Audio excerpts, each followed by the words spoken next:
welcome to another episode of HealthETalks. Today we have the pleasure to be with Abigail Holliday, who is a nurse here in Cape Town, South Africa. Hi, Abby. How are you doing today? I'm good, Jules. How are you doing?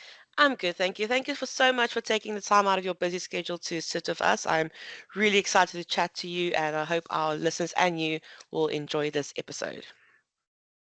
Thanks for having So, me. Abby, tell me a bit about your background and what inspired you to become a nurse. So, I'm a nurse. I studied here in Cape Town. I did the full degree, which means I'm a professional nurse or a registered nurse, as most people know it. I'm a midwife, a psychiatric nurse, and a community service nurse. So, I got my degree. I conserved last year. I worked largely in trauma and in a maternity unit, and now I'm working in a surgical ward post conserve. I don't really know what got me into nursing. It was kind of a blur. One day I was just trying to figure out what to do with my life, and the next day I had applied and gotten in to study nursing, and the rest is history, I guess. And here we are. Hmm. And what were some of the most rewarding aspects of working in a maternity ward?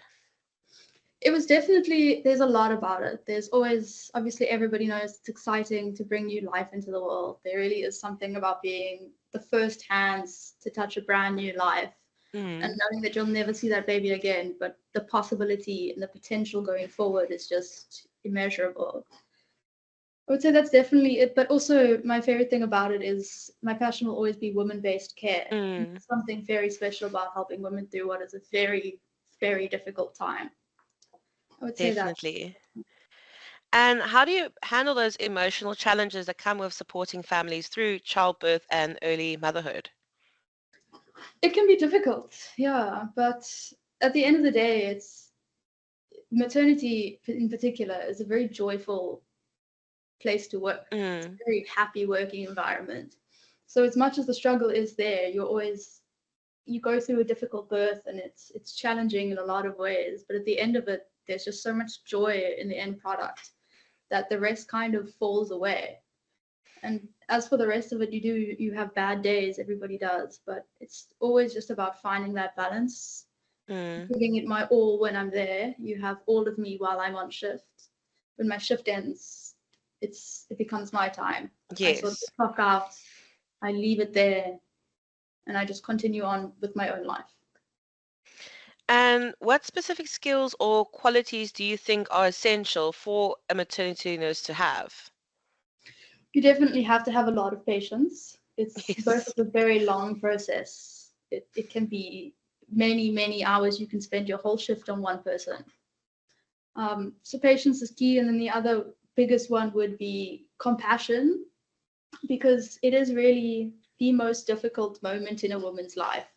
It Mm, might be the most pain she will ever be in, or if she's got an epidural, if she's got a C-section, she's standing very much at the edge of a major life change. You both know it's coming. She knows it's coming. She might be psyching herself out. She's got doubts. She's got insecurities. She's excited.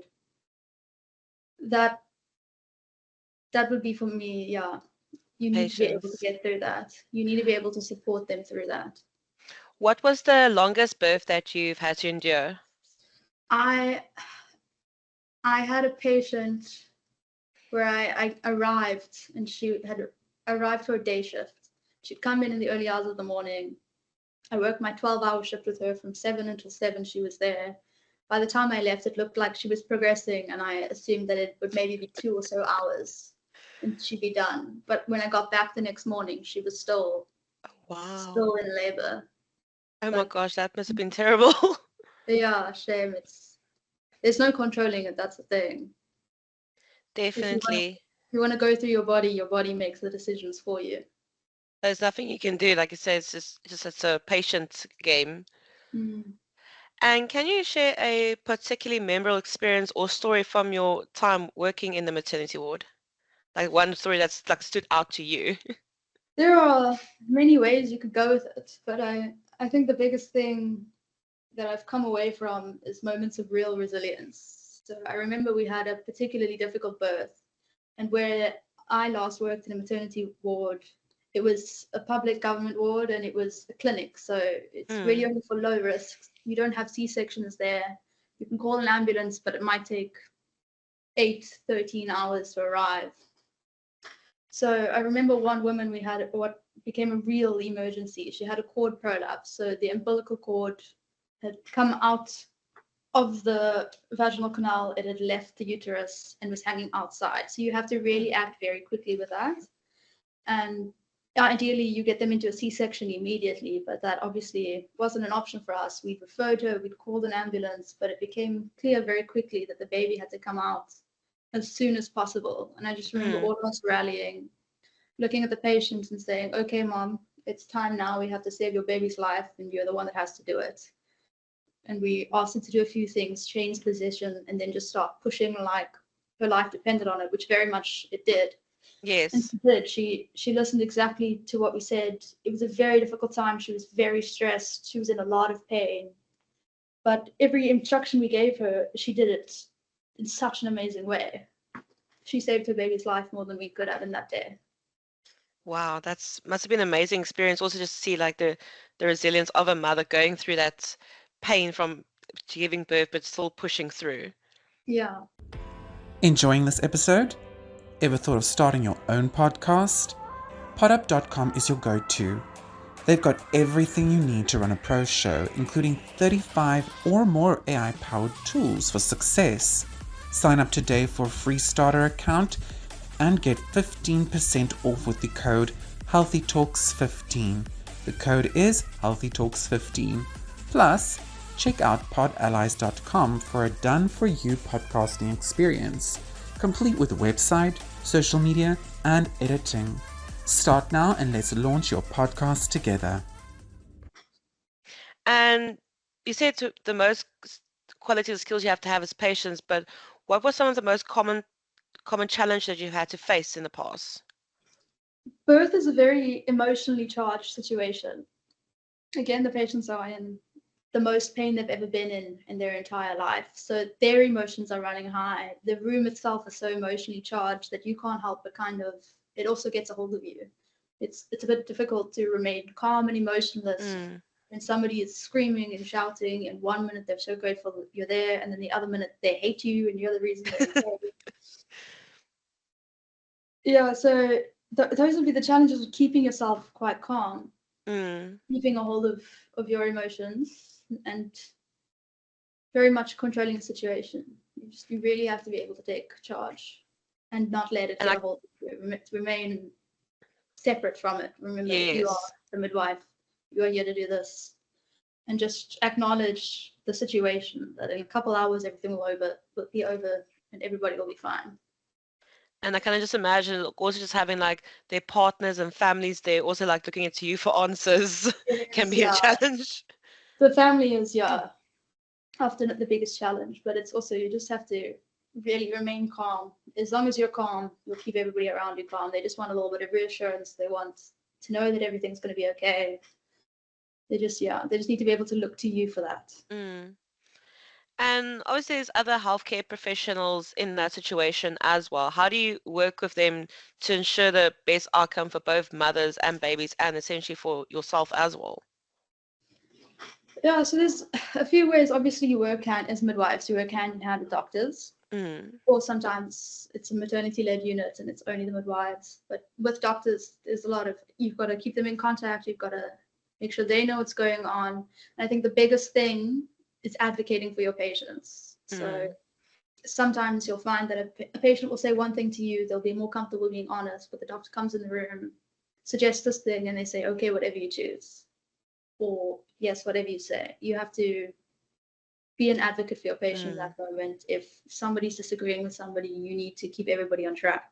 And if your patient isn't verbalizing for themselves, you need to find a way to help them do that. Yes, of course. You're actually that middleman as well. So you wear actually a few different hats as working in the maternity as a nurse. Yeah, you just need to keep up a constant line of communication, I think is the most important. And looking at just healthcare overall, from your perspective, what do you think is the most crucial aspects of healthcare at the moment?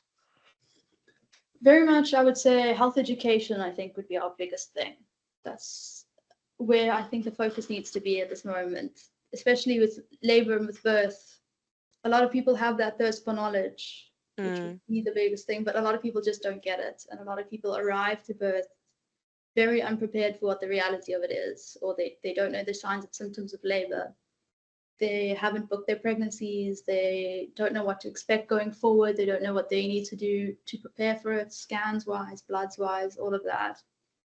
I think the best way to move any sort of education forward or any sort of health movement forward is through health education. So any outreach programs, especially within the communities, Mm. antenatal classes, those sort of things, I think would make a massive change. And that's sort of answers my next question of like how can individuals and community contribute to improving the healthcare landscape is by education. It's by education. It's our biggest power tool at the moment, and it's our biggest need. Definitely agree with that one. And what would you say to someone, a young person, or even someone who looking at a career change, looking and going to nursing? Like, what advice or tips can you give to them? Prepare yourself for the realities. It's very difficult. You have your great days, which Mm. obviously are what keep us going. But you will also have your bad days. You need to arrive prepared for that. Whether or not you are prepared, you'll find your way through it, and you can never truly be prepared for what you'll see. But just prepare yourself to be resilient. You'll figure it out as you go along. Mm. Never go And into a labor ward thinking that it's all going to be sunshine and happy, squishy babies at the end of the day. but it must be such a joy to see a squishy baby every day. It really is, yeah. And they're super squishy at birth. It's great. Well, Abby, thank you so much for your time. It was very insightful just to see like the ins and outs of being a nurse in maternity ward and seeing from your perspective what it really is like. We really do appreciate it. No problem. Thank you for having me again.